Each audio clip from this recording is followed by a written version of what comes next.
Page 25, Ms. Bosler, Proposition 40 and the youth soccer program. Yes, these are remaining Proposition 40 funds that have not been expended. Our proposal, the governor's proposal, included $200,000 to fund a planning and public workshop process for a new competitive grant for the youth soccer program. I would just note that these are bond monies, and the bond requires that they be used for infrastructure-related projects. All right. Ms. Ames, the Assembly had an alternative. Yes, the Senate did approve as budgeted. The Assembly did adopt trailer bill language that stipulates that $10 million of the $26.5 million should be directed towards outdoor environmental education and recreation programs, and did add $200,000 of Proposition 40 bond funds for that purpose. Our recommendation at this time is with the Senate version, just simply because there's not a lot of information available currently what specific activities would be funded under the Assembly plan. And while those activities certainly might have merit and could come forward in the future, our understanding is that right now the youth soccer program does have sufficient demand for the grants.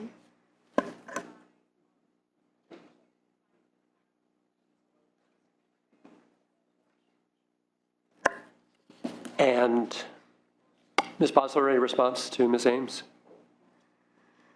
Our main concern here is it's just that the any language is clear that the use of the funds really must be compliant with the bond. That's a legal requirement, and so that's really the main our main concern about any language that alludes that they might be used for ongoing support costs. And these are one-time monies and appropriate for infrastructure investments that will last significant years. And Ms. Ames, the difference between the trailer bill language and the Assembly version adds outdoor education to the soccer fields. Is there any concern about appropriate use for bonds?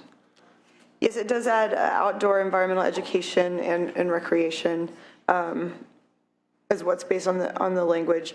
And to the extent that the environmental education is an ongoing support expense, I think generally we would say that we would agree with finance that the use of bonds for infrastructure and long-term type of projects rather than ongoing operational expenses. But the proposition does allow for outdoor environmental education programs? Yes. So your point is more with regard to the one-time and ongoing? Yeah, I think that we would just agree with finance and Ms. Bosler that to the extent that you're funding any ongoing operational costs, there might be more appropriate funding sources, and that bond funding is more appropriately directed to infrastructure investments and that type of spending. And I think there's no concern with infrastructure related to environmental education and recreation programs. And in fact, the $200,000 in support funds to fund the planning and public workshops, I think, is really to vet what are the types of projects out there that would be a good use of furthering the bond in this area. And so I think that in itself is not the issue. It's just an issue of infrastructure versus ongoing support.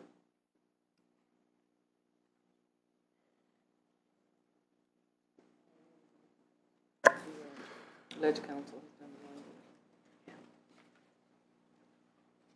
Assemblywoman? Yes, I understand the concern, and we've had Ledge Council working on this to make sure that it meets the specifications of the bond and those kinds of things. And so we think this is a better way of really detailing where the resources are going to go, just rather than some big broad category fits within that. And we know that the need is great for these kinds of activities in our communities. All right, Senator Lara. Mr. Chair, I move the Assembly version. We have a motion for Assembly. Senate vote will be 2-1. Assembly 2-1 for the Assembly. Moving on to page 26 and the Border Fields State Park. Ms. Ames, this was a Senate proposal. Yes, and some background here is that the Department of Parks and Recreation did receive a settlement from the federal government for $5.9 million to mitigate for the combination of land that was needed for a federal infrastructure project in this park. and the funds were distributed to the overall state park system through the State Parks and Recreation Fund. But the park that this actually occurred at was the Borderfield State Park. The Senate did provide $1 million from the same fund, SPRF, for the preliminary plans, working drawings, and construction to improve this Borderfield State Park entrance road and also to develop an outdoor plaza at the park. The Assembly approved $5.95 million, which is the full settlement amount for the same purpose. At this time, we do recommend the Senate version for the lower funding amount in the budget year, and then recommend having the department return in the 16-17 budget with a full capital outlay BCP so that you can have the full details on the project. Our understanding is that the department doesn't expect to begin construction for about 3 years, and so this shouldn't delay the project, but would allow some increased legislative oversight. Thank you, Ms. Ames. Assemblywoman Weber. I think most of us realize that the entire Tijuana River issue and the projects there are rather great and have been neglected over the years. And this is an excellent opportunity for us to really get in to do something significant in that community. I think it's in the probably Ms. Gonzalez and Mr. Hueso's district, Senator Hueso and Assemblymember Gonzalez's district. It's a great priority for our speaker in terms of this whole area that we have somewhat neglected, and I think it's one of the few parks that really is a border park where people can actually see their relatives across the border and touch each other. Basically, it's kind of like a friendship park in many ways between the two nations. So we're very much in support of moving forward with this project and adequately funding it so that it really is something that the entire state can be very proud of. Thank you, Assemblywoman. Senator Laura. Thank you. I just want to say I actually visited this park 2 weeks ago, Senator Canella and I, and it really merits our attention and resources. It might be in Senator Hueso and Senator Gonzalez's district, but it really gets visitors from all over the world, and it's a really fascinating place where families get to really connect on both sides of the border. So I think I'm very proud to move the Assembly version. Okay, so we do have a motion for the Assembly. The Senate vote is 3-0, 2-1, 2-1. Assembly, 2-1.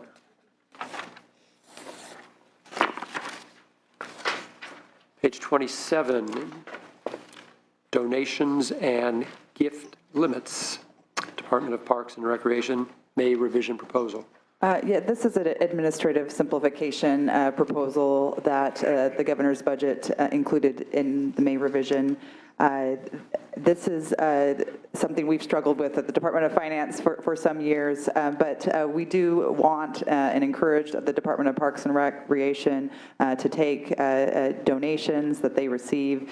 We do, at the Department of Finance, have an internal control mechanism where we do review and approve or deny large donations, but for these smaller donations, especially those that sticking a $5 bill in a can at a specific park or things like that, we really don't see the need to have this sign-off mechanism. And so this is really an administrative simplification for the Department of Parks and Recreation. All right, Ms. Ames? Yes, this is similar to the previous trailer bill language proposal in that it was part of the May revision, and we did note at that time that it could go through the policy process. We have had some more time to review it. The Assembly did approve it, and we think that it's largely technical in nature. All right. History with the department give you any pause? That we're removing any sort of review?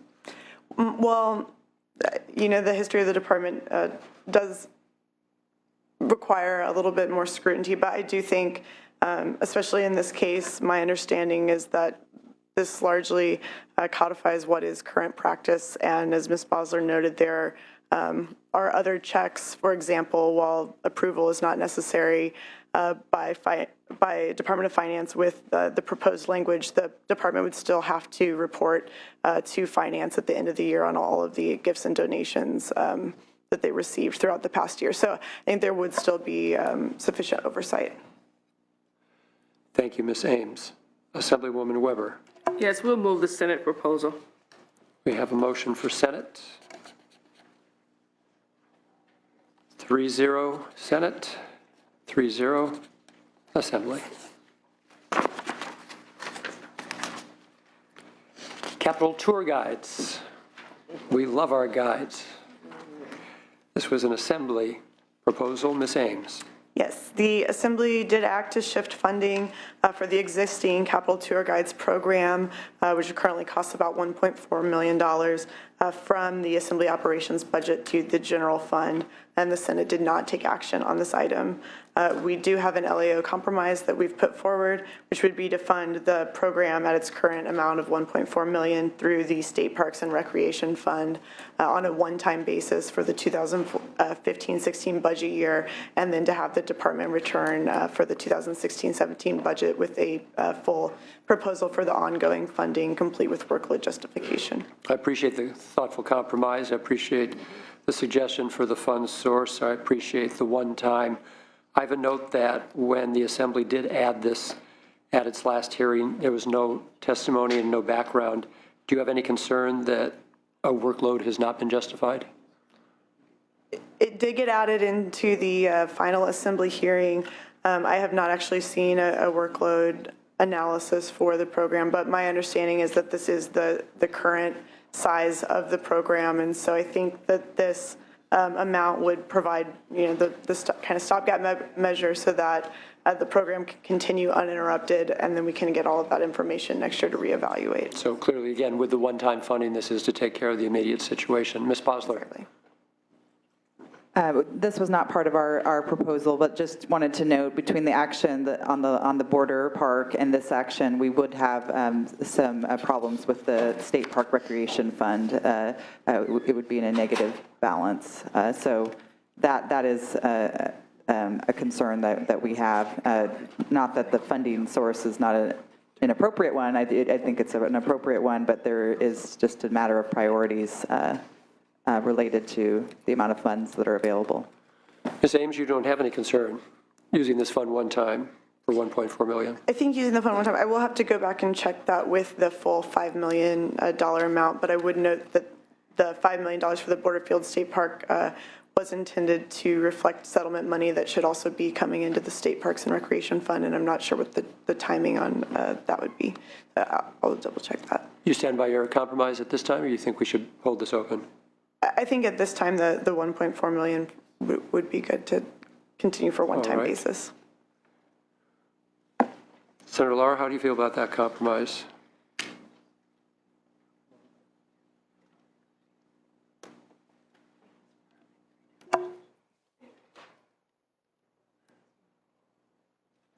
Mr. Chair, I think we should continue to hold it open. All right. Okay, we're agreeable to holding it open. We just wanted to make sure we understand that. I know our speaker is very committed to streamlining Assembly budget, and this was an expense that was in the Assembly budget only in terms of the tour guides, yet the entire capital benefits from the tours that are taking place, and yet it's in the Assembly budget. So that was our concern, that we were kind of carrying an additional responsibility that no other part of the three branches of government were actually carrying, and it was all in the Assembly. All right, And Assemblywoman? Thank you, Mr. Chairman. And I share the concerns of Ms. Weber, and I'm sensitive to the fact that we all love these tour guides, especially when our schools come in, and they're, an important part of this building. However, the money is going to be coming from Parks and Rec as proposed, and the people who are visiting the Capitol aren't paying Parks and Rec fees. So Parks and Rec, the people who are paying to go camp and go to the parks are paying essentially for people here to have extra tour guides. And I think that's a little bit of an unfair suggestion. We had proposed general funds in the Assembly budget because we felt that might be more appropriate, even though this is a state park. I mean, around this, but this building is a state park. But we had proposed general funds because we know that the tours that come up here are beneficial to everyone at the Capitol, to be able to provide them for their families, relatives, classrooms. So it's not just an Assembly benefit. And so that was one of the reasons why we felt the funding, now that times have gotten better, should be shifted away from our personal budget into the general fund itself. or if we want Park and Rec, if that's a part of their responsibility. But surely it needs to be removed from the Assembly budget. Ms. Bosler, just get your take before we move on. We will keep this open. Given that the governor did not have a proposal, LAO suggests that we do need one time, as mentioned, as stopgap. How do you see the Capital Tour Guides program progressing in the next year if we take no action? I think that's something I'd like to take back. Obviously, when we put the budget together, we knew that the Assembly had been, I'm assuming they took this on actually during the reductions, during the recession, when there were significant general fund cuts to the Department of Parks and Recreation. And so I would like the chance to take that back and get back to you. Appropriate response, so keep that open. Moving on to the Department of Water Resources on page 29. We have a May revision for the removal of delta salinity barriers. Yes, as a result of the fourth year of unprecedented drought in California, we had the unfortunate need to implement an emergency rock barrier in the delta to inhibit the intrusion of salt water further into the delta than is healthy for the ecosystem in the delta, and also the protection of water for the State Water Project as well as the Central Valley Project. And in the May revision, since it was at the time of the May revision, there was the plans already in place to install one of the barriers. There was money included to remove the barrier later this fall. We do have a $22 million general fund amount set aside for this purpose. We do plan to remove the barrier in the fall before fish passage is significantly impacted. Removing the barrier is necessary in the budget year, and we think it's important to include funding for this purpose. Is it accurate to say that the State Water Project and the Central Valley Project, either intentionally or unintentionally, will benefit as a result of this? If those who benefit, shouldn't those who benefit have some cost involved? So the barrier is really critical to protecting the water quality in the delta for beneficial purposes, not only the State Water Project and the Central Valley Project, but also in delta users as well as the overall ecosystem of the delta. So it is a multi-beneficiary benefit of the barrier. But it is an emergency situation. It's an extraordinary action that was not taken lightly. The last time these barriers were implemented was in the 1970s. So this was a very difficult decision, but one ultimately that the Department of Water Resources feels is already having a significant impact on water quality in the delta in order by keeping the salt water out of the inner delta. your take on this, Mr. Brown? Yes, thank you. The Senate rejected the proposal. Assembly approved. We're recommending Assembly. We agree with the administration. The barriers are in the process of being implemented now and will need to be removed. The general fund, we think, is the AB 91, the drought legislation, did identify general fund as a source, the source of funding for removal, so we thought that was appropriate. All right. If there are no questions, I think we're going to keep this open for now.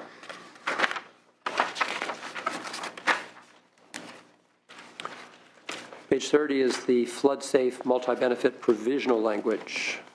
Ms. Bosler.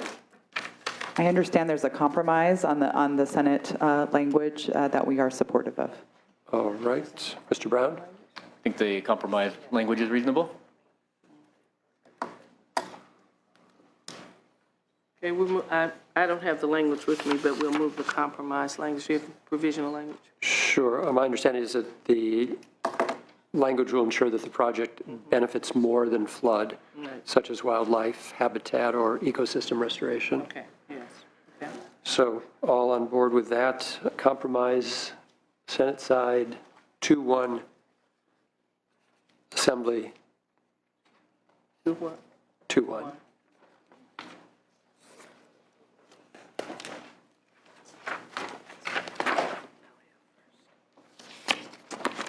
Yes, thank you.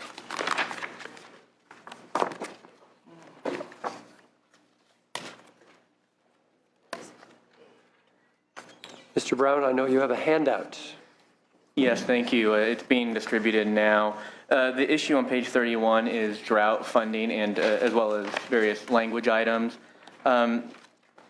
Just to remind the committee, you've seen various drought proposals several times over the last 6 months. The governor's budget included funding in January. You, of course, approved AB 91 and 92 that provided emergency drought funding, which included some of that January proposal as well as additional funding that was approved and signed by the governor in March. And then the May revision included additional funding, a total of $2.2 billion for additional drought funding, much of that from Proposition 1. And so what you have in front of you now is that additional Proposition 1 funding for drought purposes that was in the May revision. Everything else has been approved, all the other funding items.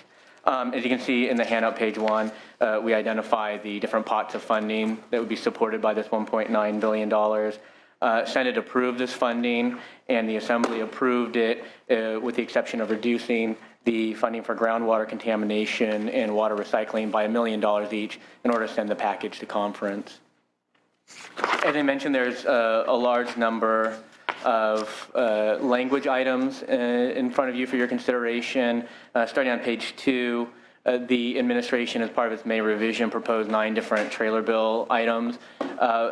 In total, the intent of the language is to accelerate projects and improve state and local agencies' ability to respond to drought, either by increasing enforcement activities, more reporting and monitoring activities, or in some cases CEQA and other exemptions to accelerate projects.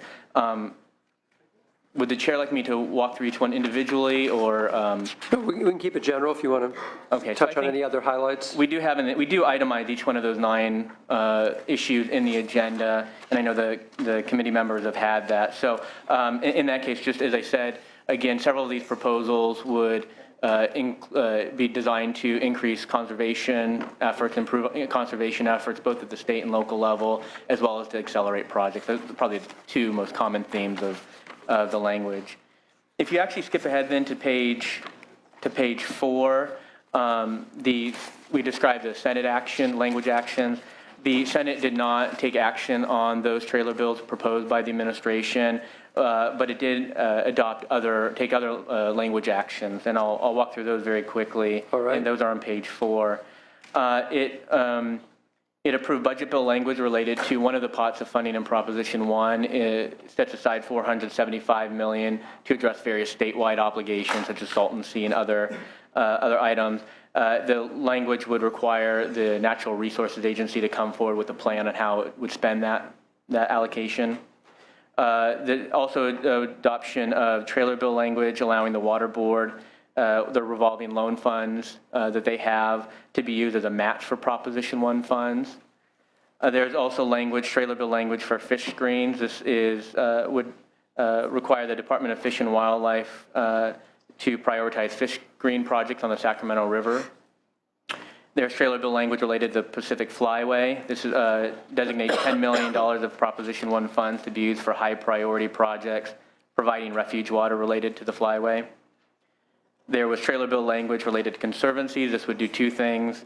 It would allow Proposition 1 funds provided to conservancies to directly acquire land, as well as to provide technical assistance to potential grantees in underserved communities with the idea of improving the quality of their proposals.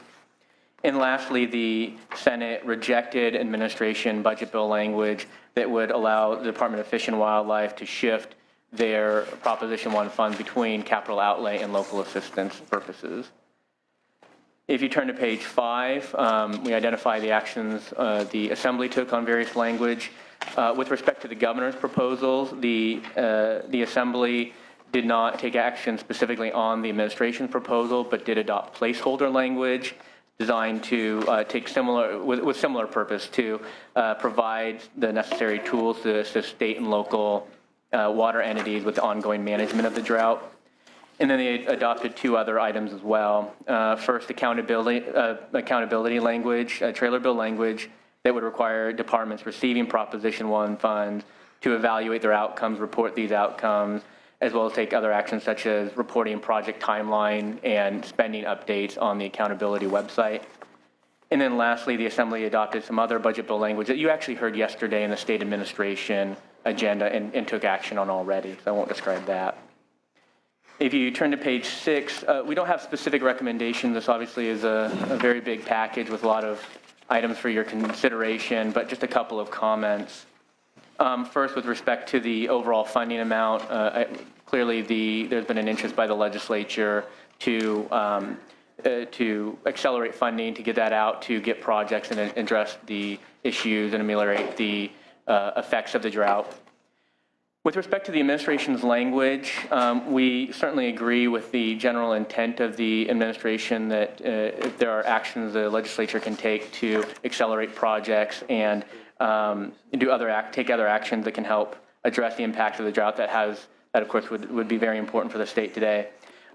We just note, however, that the specific proposals put forward, we've only had a very short time with them, and they're actually very complicated as you go through each one. Many of them have implications for various costs, potential unintended consequences, equity issues, and certainly the challenge you face is how to go through and evaluate all of those in depth with the short amount of time that you have and explore possible alternatives.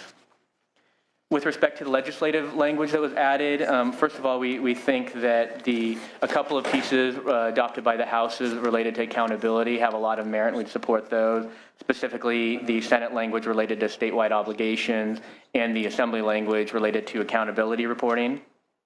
With respect to the fish and wildlife budget bill language rejected by the Senate, we are actually in support of the administration's language, and the reason for that is because the grants have not been awarded yet, and so we don't know yet how much of those grants will be awarded to state entities versus local entities, and this language allows some flexibility for that.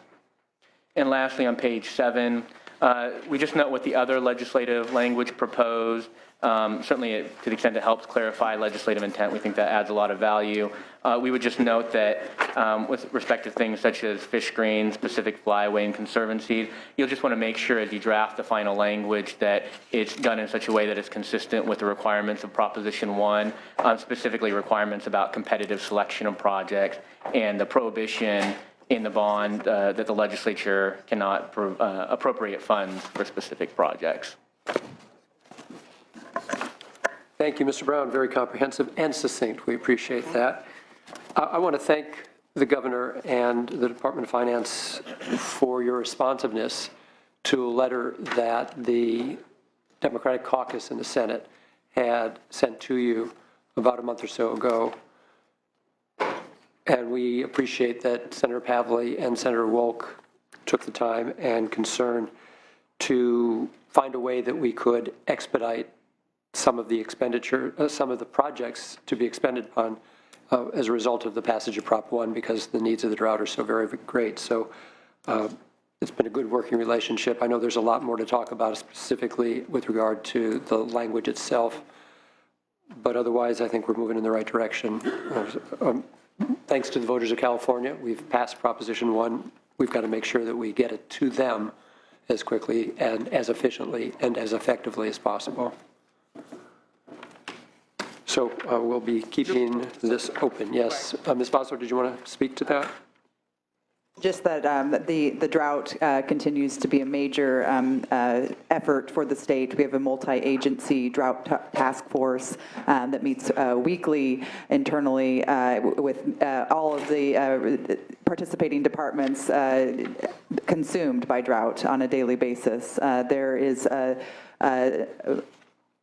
we're in an unprecedented place. The drought is clearly impacting nearly every Californian in some way, and it is a very serious situation, which is why $2.2 billion in additional monies were accelerated in the May revision in order to really protect and expand local water supplies for the long-term resiliency of the state of California. Also additional money related to conservation, and then also just the pure emergency response that is necessary in some parts of the state where the drought is specifically or is particularly acute. I am joined by my colleague, Michael Loffer, with the State Water Resources Control Board, who's one of the many members on the drought task force. So if there is any interest in delving into any of the particular trailer bill proposals, we are able to do that today. We realize it is unprecedented to put forward a comprehensive, large package of bills through the May revision process, but given the severity of the drought, there's really many tools that we think local water agencies need to manage through the drought, and some of these are very specific to having them before the summer months really heat up, including the enforcement authority language that was put forward in the May revision. So there are many that we feel are time sensitive, and the state would benefit from early action on those items. Thank you, Ms. Bosler. More discussions to be had on this, so we'll keep it open. Just encourage everyone to keep El Nino in your prayers.